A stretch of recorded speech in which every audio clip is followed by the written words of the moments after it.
Fala, seus cristãos cansados, graça e paz a todos os santos da internet. É um prazer estar aqui com você para a gente começar o estudo de mais uma lição da Escola Sabatina. A gente chega no episódio de número 8 dessa série fantástica sobre o grande conflito.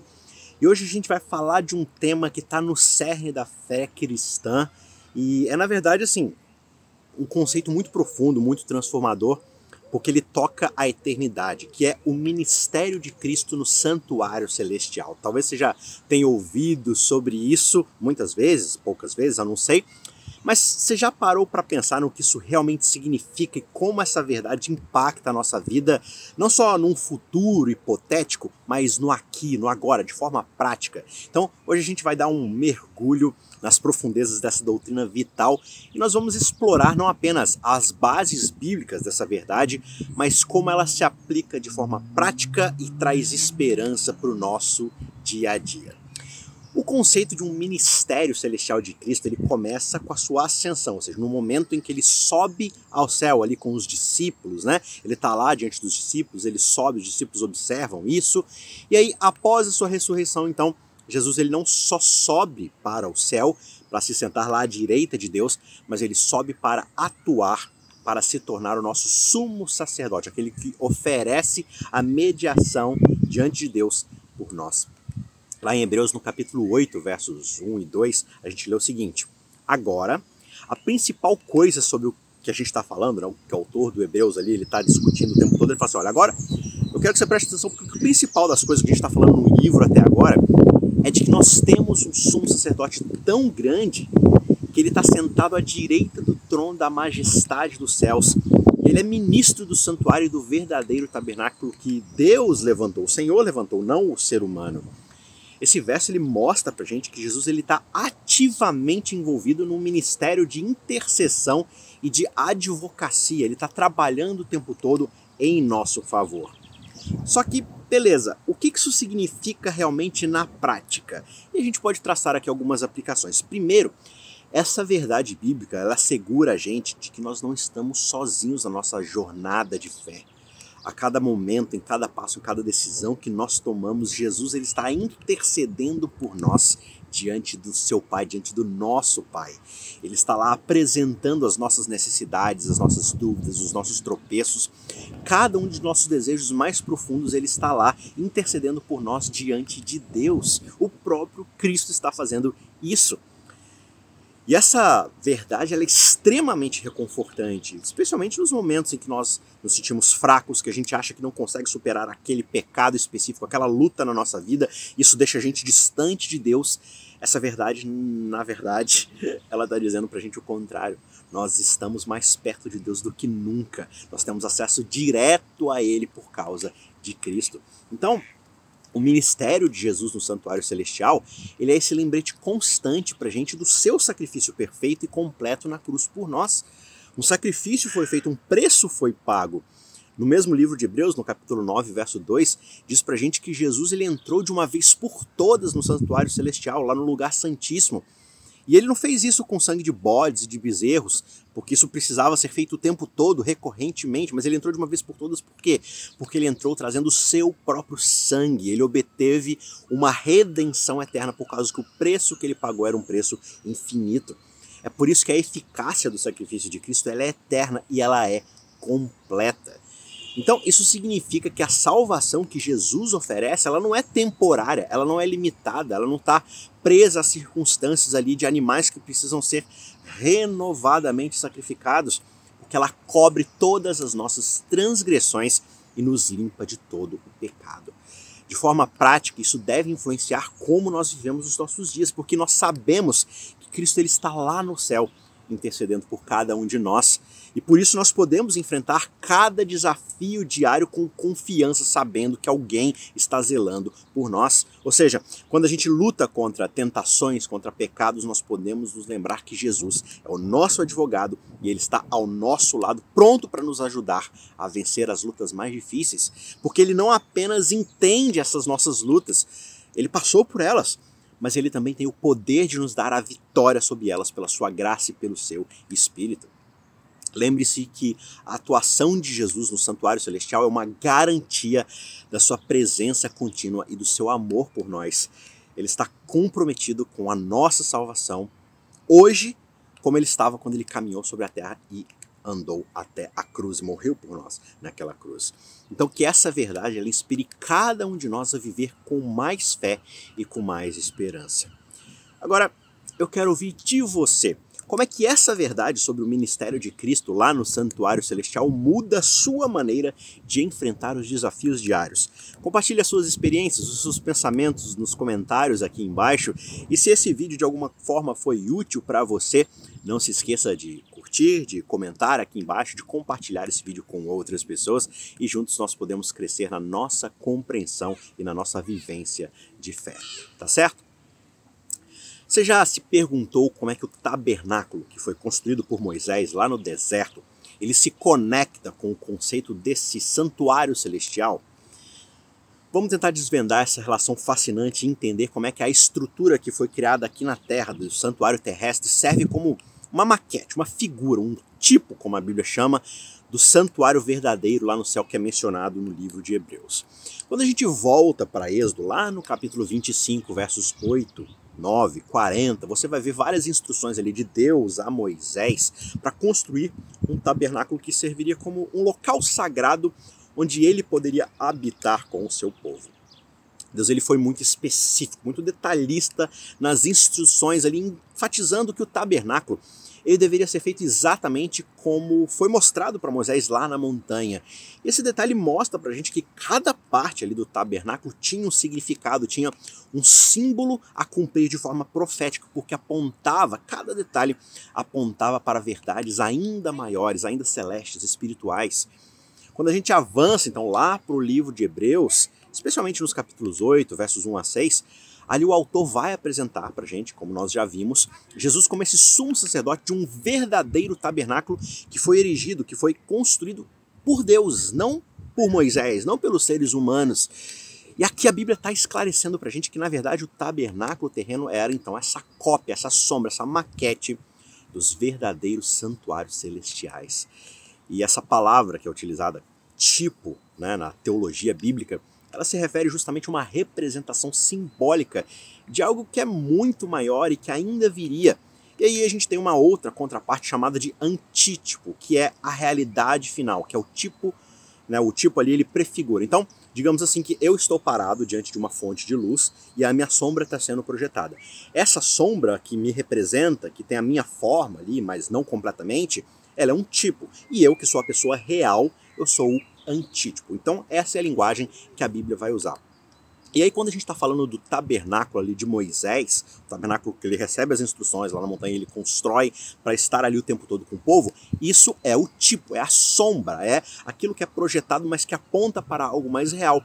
Então esse tipo que Moisés construiu do tabernáculo, ele serviu como esse modelo temporário, usando todos aqueles símbolos ali, né, na liturgia do povo de Israel, para ensinar as lições sobre a redenção, sobre a salvação, sobre o papel de Jesus Cristo e mediar a relação entre Deus e Israel, naquele processo onde Deus estava conduzindo o povo. Então, cada elemento, desde o altar de holocaustos e sacrifícios até o Santo dos Santos, onde estava a Arca da Aliança ali guardada, cada coisa ensinava algo sobre o sacrifício, a santidade, o perdão de Deus. Agora, por outro lado, o antítipo, ou seja, a coisa real, que é o santuário celestial, que é onde hoje Jesus está ministrando em nosso favor, é um santuário que não é construído, como o texto diz, por mãos humanas. O ser humano não teve nada a ver com isso. Por quê? Porque ele é um lugar perfeito, eterno. E Hebreus 8:2, né, ensina pra gente que Jesus ele serve nesse santuário celestial, na coisa real, não na sombra. É um lugar que foi estabelecido pelo próprio Deus para quê? Para trazer a nossa salvação. Então veja que garantia excepcional nós temos, não é algo feito por seres humanos falhos, é algo feito pelo próprio Deus. E Jesus, o próprio Jesus está ministrando nesse santuário. Aí, né, naquele lugar, ele intercede por nós como nosso sumo sacerdote, ele apresenta o seu próprio sacrifício, também um sacrifício eterno, que foi mais do que suficiente para limpar todos os nossos pecados de uma vez por todas. Esse entendimento transforma a nossa perspectiva de oração e de adoração, porque nós sabemos que nós temos esse mediador, alguém rogando por nós, levando o nosso caso, trabalhando a nossa defesa diante de Deus, em nosso nome, nos aproximando do trono da graça com confiança, como o próprio autor de Hebreus vai mencionar no capítulo 4, verso 16. Então isso encoraja cada um de nós a vivermos uma vida de fé mais profunda, sabendo que o nosso relacionamento com Deus ele está ancorado na realidade celestial e eterna do ministério de Cristo. Portanto, compreender a relação entre o santuário terreno e o celestial ajuda a gente a apreciar a obra completa que Cristo realiza por nós no céu. Isso nos motiva a buscar uma conexão mais profunda com Ele todos os dias. Agora eu quero saber de você, como é que essa visão do ministério celestial de Jesus influencia a sua vida espiritual? Você já parou para pensar sobre isso? Se sim, compartilhe aqui nos nossos comentários as suas reflexões e não se esqueça, deixe um like nesse vídeo se você aprendeu algo novo e não se esqueça, compartilhe com outras pessoas, outros amigos, outros irmãos que também podem se beneficiar dessa mensagem para a gente continuar explorando as riquezas da nossa fé. Um outro detalhe aqui. Você já se perguntou por que certas tradições antigas ainda ecoam nas nossas vidas hoje, mesmo que a gente não pratique mais da mesma maneira?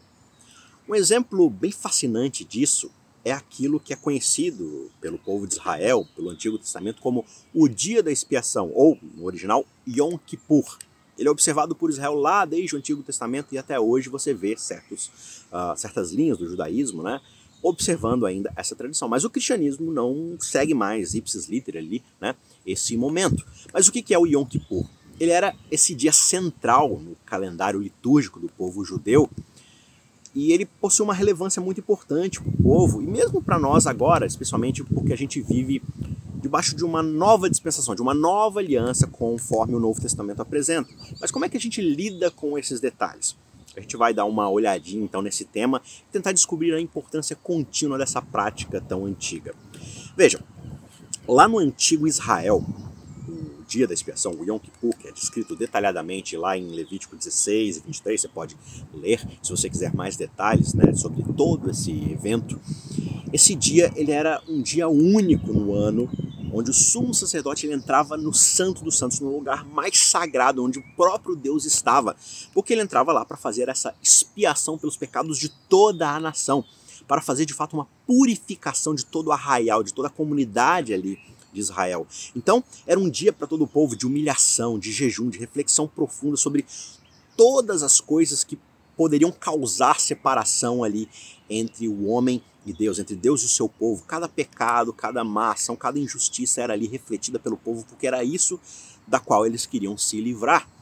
Então, o sumo sacerdote, ele fazia os sacrifícios, e ele pegava o sangue do sacrifício, e ele começava a espirrar, a aspergir o sangue ali no propiciatório, que era justamente o lugar onde a propiciação era feita, ou seja, essa tradição de justamente você pegar aquilo que representava o pecado do povo e separação diante de Deus e aspergir o pecado, mostrando que sangue foi derramado para fazer essa união, para tornar uma só essa relação entre Deus e o ser humano, purificar os pecados do povo. E aí, pegando essa festa, essa imagem, essa ideia, Hebreus 9, 23 a 28, lá no Novo Testamento, vai revelar para a gente uma nova compreensão do dia da expiação. Ali, Jesus ele é apresentado para a gente como o sumo sacerdote final, definitivo. Aquilo que todos os sumos sacerdotes anteriores que foram morrendo e sendo substituídos representavam. Jesus agora, de uma vez por todas, né, ele vai entrar no santuário celestial de forma definitiva. Ele não precisa mais de um substituto, porque ele não morre. Então ele não precisa ser trocado. E ele não entra com sangue de animais que precisavam ser repostos todos os anos, a cada vez. Mas ele entra com seu próprio sangue, com um sacrifício definitivo. E um detalhe muito importante. O que foi feito por Jesus não purifica apenas o santuário celestial. Ele oferece uma solução definitiva e eterna para o problema do pecado no universo. Ele responde a uma mentira, uma acusação de Satanás. Então essa purificação do santuário celestial é de fato uma purificação da verdade no universo. De colocar as coisas nos lugares onde elas deveriam estar. De cruzar os T's e colocar os pingos nos I's, digamos assim.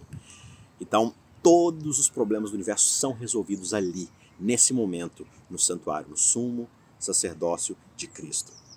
Agora, qual que é a grande relevância aqui desse dia de expiação para nós hoje? Uma primeira verdade é que ele lembra para a gente da seriedade do pecado. O preço que foi pago para nos redimir foi um preço altíssimo, foi a vida do Filho de Deus. Então, cada vez que nós refletirmos sobre o sacrifício de Cristo, nós devemos considerar qual que é a gravidade das nossas próprias transgressões, do quanto isso custou para Deus e de qual foi a magnífica misericórdia que Ele demonstrou para nos oferecer o perdão. Uma outra questão é que o dia da expiação ele ensina para a gente sobre a necessidade de intercessão. Assim como o sumo sacerdote ele intercedia por Israel, Jesus agora intercede por nós diante do Pai. E isso garante para a gente acesso contínuo ao próprio Deus. Essa é uma porta aberta para a graça que nós podemos buscar a qualquer momento, especialmente em tempos de necessidade. E uma terceira verdade é que esse dia, o dia da expiação, o dia do juízo, o Yom Kippur, ele nos incentiva a um compromisso renovado com uma busca por santidade pessoal. Assim como os israelitas eram chamados a purificar-se dos seus pecados, a refletir sobre as suas vidas, nós também somos convidados a buscar uma vida que reflita o caráter de Cristo, de reconhecermos que cada dia é uma oportunidade para vivermos uma vida redimida da culpa e do pecado. Então, o dia da expiação, embora seja uma observância antiga, seja uma festa lá do Antigo Testamento, ele ressoa com lições poderosas que o Novo Testamento vai trazer à tona para aplicar para a gente essas ideias de coisas que são eternamente relevantes. O custo do nosso perdão, da nossa constante necessidade de um mediador, de um chamado contínuo à busca pela santidade. E você, como é que essas reflexões impactam a sua vida espiritual hoje? Eu quero saber. Deixa aqui nos comentários abaixo, compartilha suas ideias, as suas experiências, a sua luta com Deus, buscando santidade diante dele. E não se esqueça, curta, compartilhe esse vídeo se você achou aqui insights, ideias úteis para a sua vida espiritual. E assim a gente vai juntos aprofundar-nos na nossa compreensão e na nossa conexão com as verdades eternas da nossa fé. Nos movendo agora para a continuação da ideia, que a gente está estudando aqui sobre o santuário celestial, sobre o sacerdócio de Cristo e tudo mais, você já se perguntou sobre o significado profundo do julgamento nas profecias bíblicas e como isso se aplica ao nosso relacionamento com Deus hoje? Porque o tempo todo a gente ouve falar sobre julgamento, sobre o dia do juízo e outras ideias que giram em torno dessa temática. Eu quero então, nos próximos minutos, mergulhar em algumas descrições impactantes que a gente tem sobre julgamento em textos como Daniel 7, 9 a 10, Apocalipse 14, 6 a 7, para a gente poder explorar juntos aqui como é que Jesus se relaciona com diferentes grupos de crentes, daqueles que acreditam, em Jesus Cristo, mas que às vezes têm perspectivas, têm lutas diferentes. Ilustrações como, por exemplo, a parábola que ele contou sobre as 10 virgens, lá em Mateus 25, versos 1 a 13. Então, vamos dar uma olhadinha em alguns desses conceitos. Primeiro, lá em Daniel capítulo 7, versos 9 a 10, o autor ele apresenta para a gente uma visão muito poderosa do ancião de dias. E esse ancião de dias ele tem uma vestimenta que é de um branco muito puro, como o autor descreve como a neve, aquela neve branquinha, talvez isso no nosso contexto brasileiro não chame muita atenção, mas é como aquela lã pura, assim, totalmente alvejada. E esse cenário, ele leva a gente diretamente para o trono de julgamento de Deus, onde milhares de milhares estão ali diante dele, o servindo. E aí, a imagem que é pintada, o cenário que é pintado para a gente é de um tribunal. E aí todas as pessoas ali que compõem esse tribunal se assentam e os livros que contêm os registros de cada ação, de cada pessoa, eles são abertos para que uma investigação possa ser feita, assim, uma auditoria universal, digamos assim, seja feita. Então, esse retrato que é pintado para a gente do julgamento divino, ele é fundamental para a gente entender a justiça e a soberania de Deus sobre as nações e os poderes desse mundo. Quando a gente avança para Apocalipse capítulo 14, versos 6 a 7, a gente encontra um outro elemento muito crucial desse julgamento divino.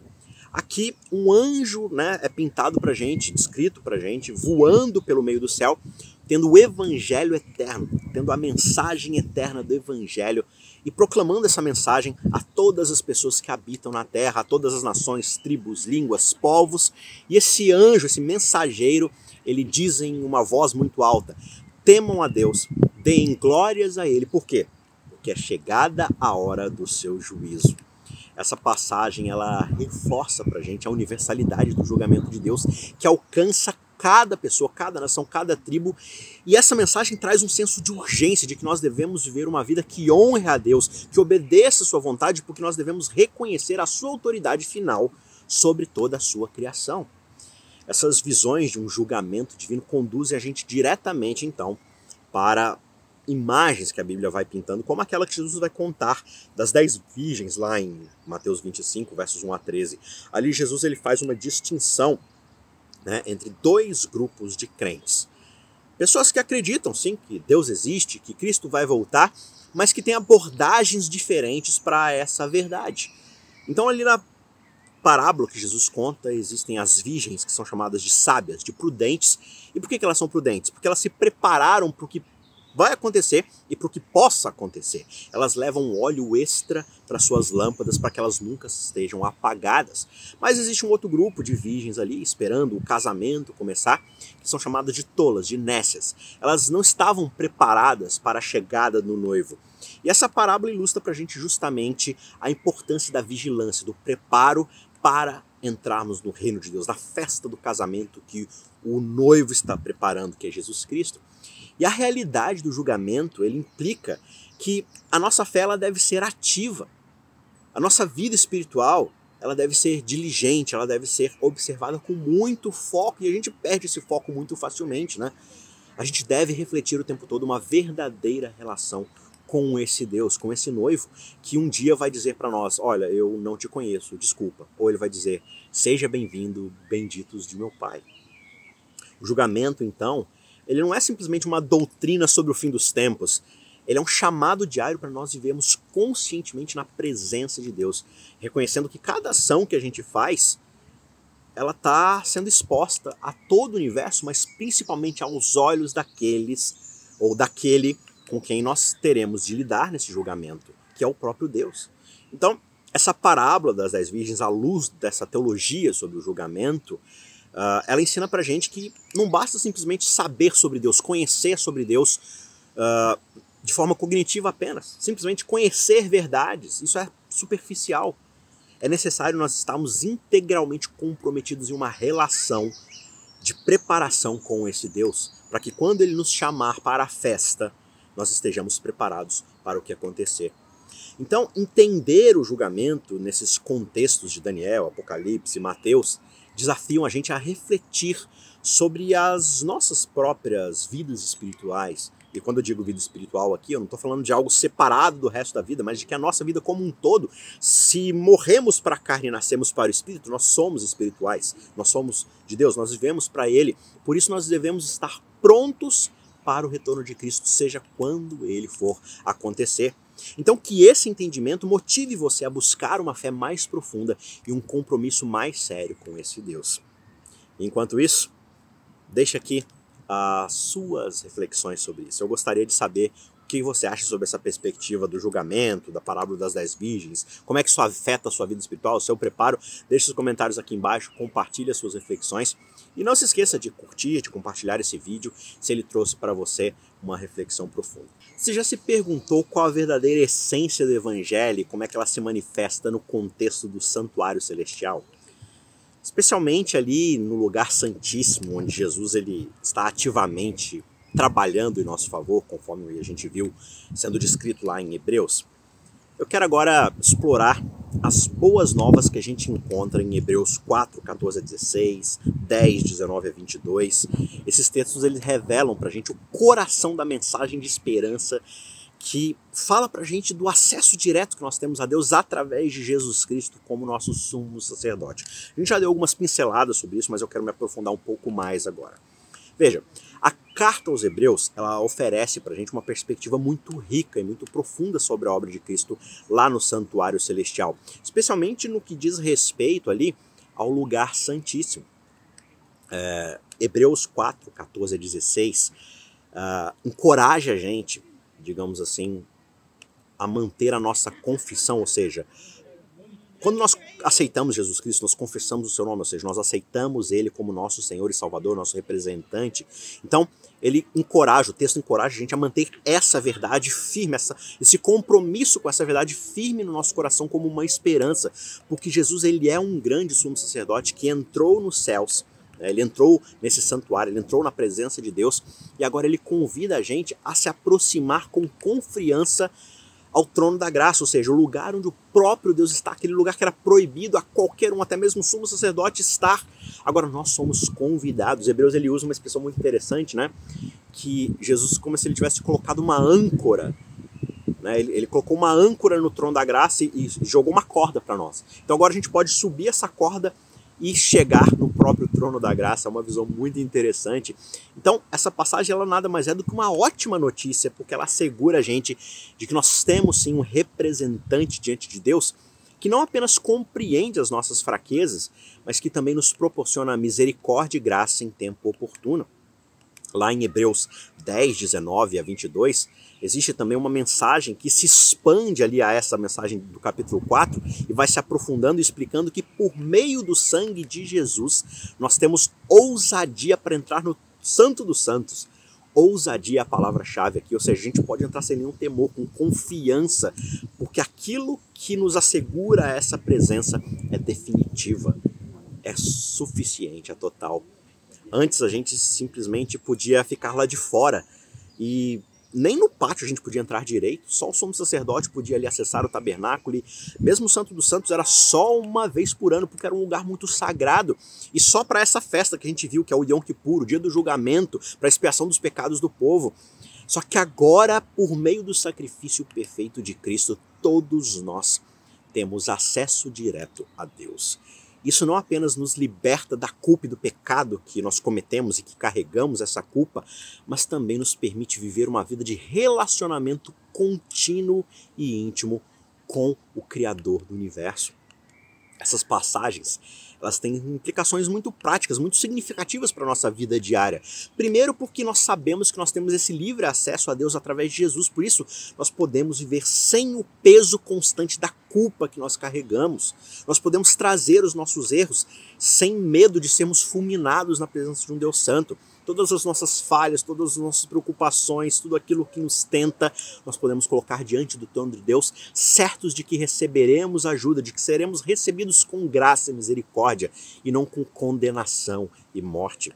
Isso nos dá a liberdade de crescermos espiritualmente, de buscarmos uma transformação genuína sem medo de tropeçar no processo, buscando o tempo todo uma santidade contínua. E além disso, essa verdade incentiva a gente a sermos intercessores ativos pelos outros. Claro que não como Jesus é por nós, porque é um outro processo, mas quando nós compreendemos o que ele está fazendo por nós, nos salvando imerecidamente, nós não merecemos, nós olhamos para os outros que sabemos que também não merecem e nós trabalhamos ativamente para que eles tenham esse mesmo acesso ao mediador, que é Jesus Cristo. Nós compreendemos o acesso que nós temos ao Pai e agora nós somos chamados a orarmos uns pelos outros, a oferecermos suporte, encorajamento, participarmos ativamente de um ministério de reconciliação que foi confiado a todos os seguidores de Cristo que aceitaram dele essa mesma reconciliação com o Pai. Então as boas novas desse lugar santíssimo em Hebreus mostram pra gente que nós não estamos mais separados de Deus, nós estamos mais sujeitos a uma religiosidade de medo, de distância, de pavor do divino. Pelo contrário, nós somos convidados a entrar com confiança na presença desse Deus, trazidos para perto dele pelo sangue sacrificial de Jesus Cristo, providenciado de uma vez por todas lá na cruz. E esse é um chamado para vivermos uma vida de intimidade com esse Deus, livres de barreiras, de separações que o pecado causava. A sua graça, a sua misericórdia são suficientes e elas se renovam a cada dia. E agora eu gostaria de ouvir de você. como é que essa verdade sobre o nosso acesso ao Pai através de Jesus influencia a sua vida de oração, de intercessão pelos outros, a sua jornada espiritual como um todo. Compartilhe as suas experiências nos comentários aqui embaixo e se esse vídeo de alguma forma foi útil para você, não se esqueça, deixe o seu like, comente, compartilhe com outras pessoas e assim a gente segue na busca pelas riquezas da nossa fé na palavra de Deus. Já se perguntou qual que é a diferença entre o ministério dos sacerdotes lá no santuário terrestre e o ministério de Jesus no santuário celestial? Eu já mencionei aqui, né? A gente já viu trechos de Hebreus, né? Jesus ele entra como um sacerdote definitivo, ele não morre, ele não precisa ser substituído, ele é definitivo. Então a gente vai explorar um pouco mais esse conceito dessa diferença entre os tipos de ministério e como é que a morte de Cristo na cruz se relaciona com a sua intercessão no céu. Tá certo? A gente vai explorar essas questões profundas e tentar entender por que o julgamento ele é essencial no plano da salvação. E tudo isso ancorado na revelação de Hebreus capítulo 10, versos 9 a 14. O ministério sacerdotal lá no Antigo Testamento, que era realizado no santuário terrestre, a gente já viu aqui, o santuário terrestre era uma sombra, era um tipo, era uma representação, um símbolo, mas tudo isso era essencialmente uma série ali de sacrifícios, de rituais que apontavam para a necessidade humana de expiação, de purificação do pecado. O pecado é algo sério e precisa ser lidado, portanto, essas cerimônias ali eram constantes lembretes de que um preço deveria ser pago um dia de forma definitiva. Então os sacerdotes eles ofereciam continuamente sacrifícios de animais que, embora fossem parte crucial ali do culto, do ensinamento pedagógico, eles não podiam de fato remover completamente o pecado, eles apenas cobriam temporariamente, era como se fosse apenas um cheque, que não tinha valor em si, mas apontava para algo definitivo que deveria ser pago. E esse sistema então é o que a Bíblia chama de sombra, um tipo, uma representação do que estava por vir. E aí, em contraste com isso, o ministério de Jesus lá no Santuário Celestial, como ele é descrito lá em Hebreus 10, 12, é de uma natureza completamente diferente daquilo que acontecia na Terra, porque Jesus ele não apenas oferece um sacrifício, Jesus ele não entra lá no Santo dos Santos celestial carregando uma ovelha, ele entra carregando um sacrifício que ele mesmo fez, um sacrifício perfeito, definitivo, que é a sua própria vida entregue na cruz, derramando sangue divino naquela cruz, de um ser humano perfeito, de um ser humano sem manchas, sem nenhum pecado. E quando ele morre na cruz, ele então oferece um sacrifício único e definitivo por todos os pecados da humanidade, do universo, de forma eficaz e definitiva para todo sempre. E isso significa que, ao contrário dos sacrifícios que eram repetidos ali, apenas adiando a culpa, esse sacrifício de Jesus ele remove completamente os nossos pecados e nos purifica de toda a iniquidade de uma vez por todas. Portanto, a relação entre a morte de Cristo na cruz e a sua intercessão no céu, ela é profundamente significativa. A sua morte foi o ato sacrificial que satisfez as demandas da justiça divina. Agora, como nosso sumo sacerdote no céu, Jesus ele não precisa ficar repetindo o sacrifício vez após vez, e em vez disso, ele agora concentra todos os seus esforços em apresentar os méritos do seu sacrifício perfeito diante do Pai em nosso lugar, em nosso benefício, em nosso favor. E isso garante que nós podemos então agora, baseado nesse sacrifício e nessa intercessão, nos aproximarmos de Deus com confiança, como a gente já viu em Hebreus 10, 19 a 22, porque nós somos convidados a entrar no Santo dos Santos por um novo e vivo caminho que Cristo inaugurou para nós, um caminho que vai diretamente para o trono da graça. Agora, por que o julgamento é necessário no plano da salvação? Não é só Jesus ir lá apresentar o seu sacrifício por todos nós, o seu sangue perfeito, e está tudo perdoado, está tudo passado a limpo? Por que precisa haver um julgamento para estabelecer a justiça de Deus?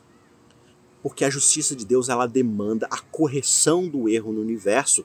Isso mostra que Deus ele não ignora o pecado, ele não ignora a maldade que foi cometida debaixo do seu reinado.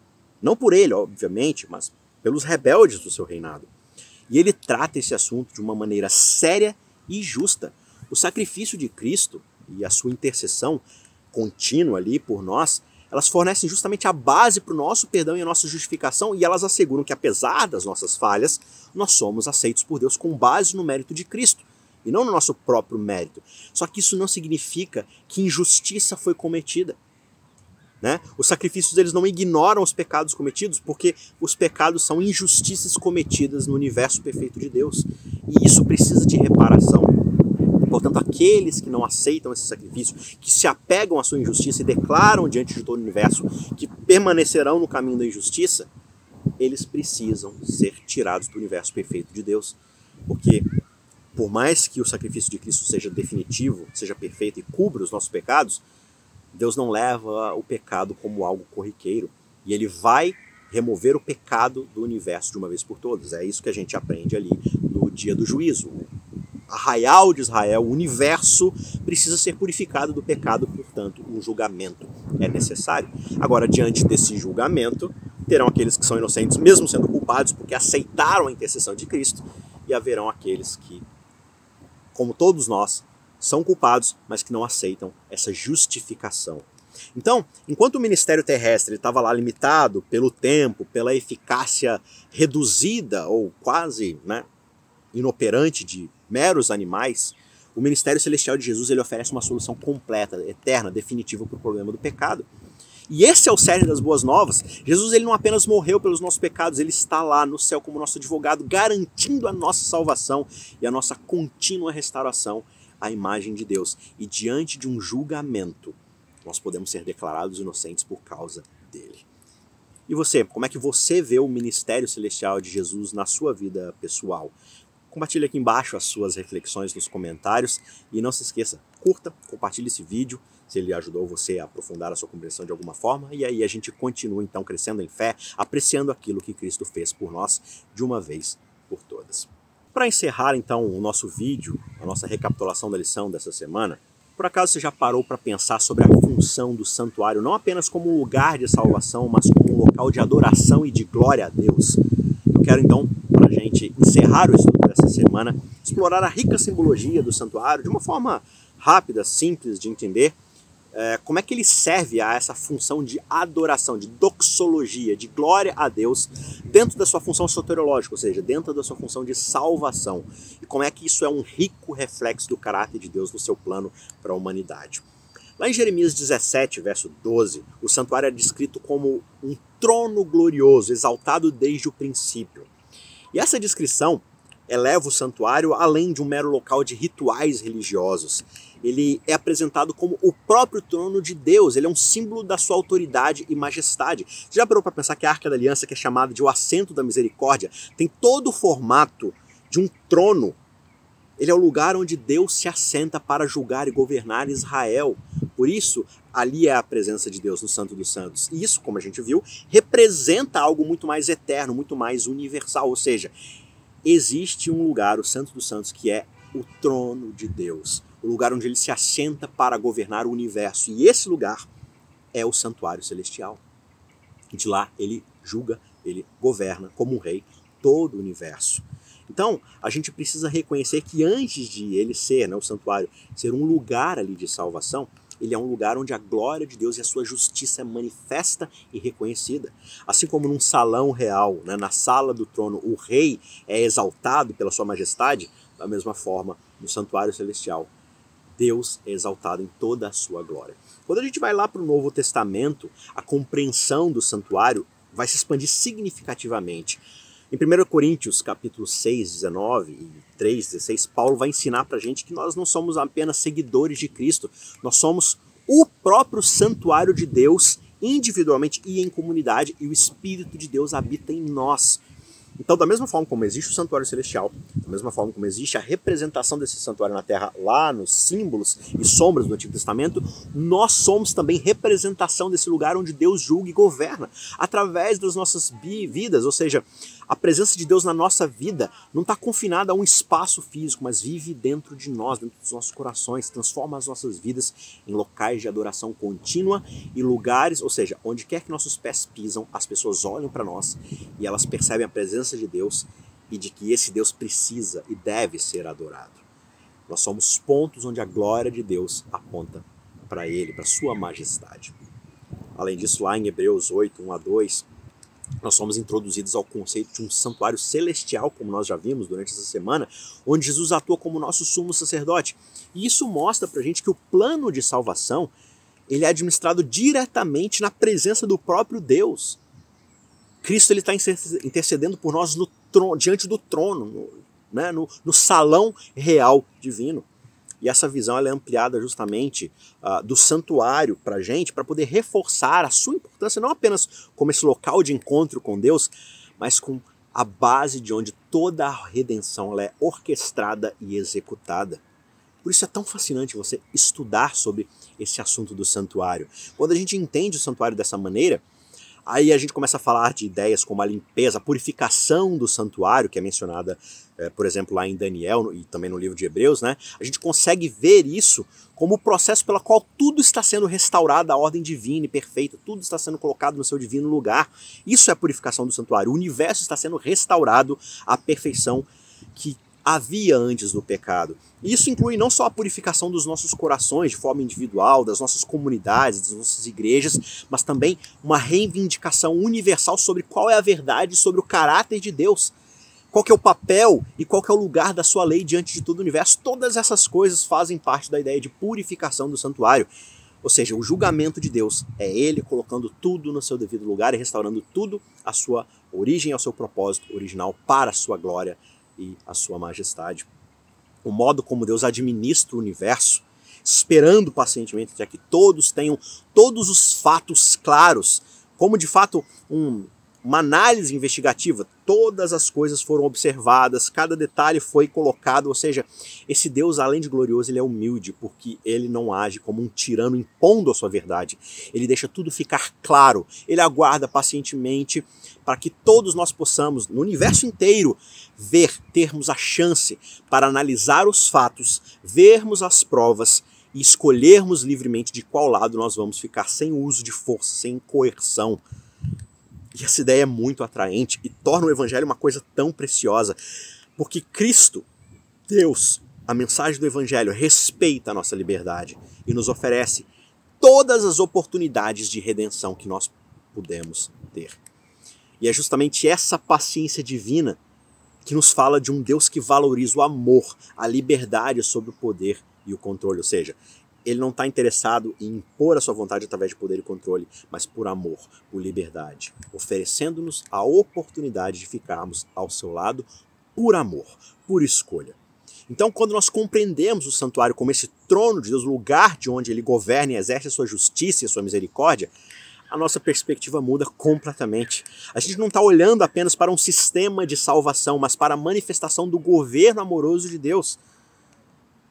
E isso deve inspirar a gente a viver de uma maneira que reflita essa sua glória, porque nós também somos esse lugar da habitação e da morada de Deus. Em todos os aspectos da nossa vida, nas nossas relações interpessoais, no nosso local de trabalho, de estudo, no nosso lazer, tudo deve ser uma manifestação da glória e da gratidão e do louvor a esse Deus. E eu adoraria ouvir de você como é que essa visão do santuário, do julgamento, das verdades celestiais e eternas, de Cristo como nosso intercessor, tudo isso afeta a sua relação com Deus, com os outros. Comenta aqui embaixo, compartilha suas ideias, suas reflexões sobre a lição dessa semana, as suas experiências no estudo de temas como esse. E não se esqueça, deixa o seu joinha. Isso ajuda demais aqui na divulgação desse material para outras pessoas. O YouTube entende que as pessoas estão gostando do vídeo e ele vai recomendar para outras pessoas e assim a gente vai junto crescendo e expandindo o nosso entendimento, além de espalhando essa verdade tão maravilhosa que é a verdade do Evangelho, do Santuário Celestial e da intercessão de Cristo por nós. Deus é glorioso, Ele governa sobre todo o universo e um dia Ele vai restaurar todas as coisas para cada um de nós. Deus te abençoe e a gente se vê na próxima lição e no próximo estudo. Tchau, tchau.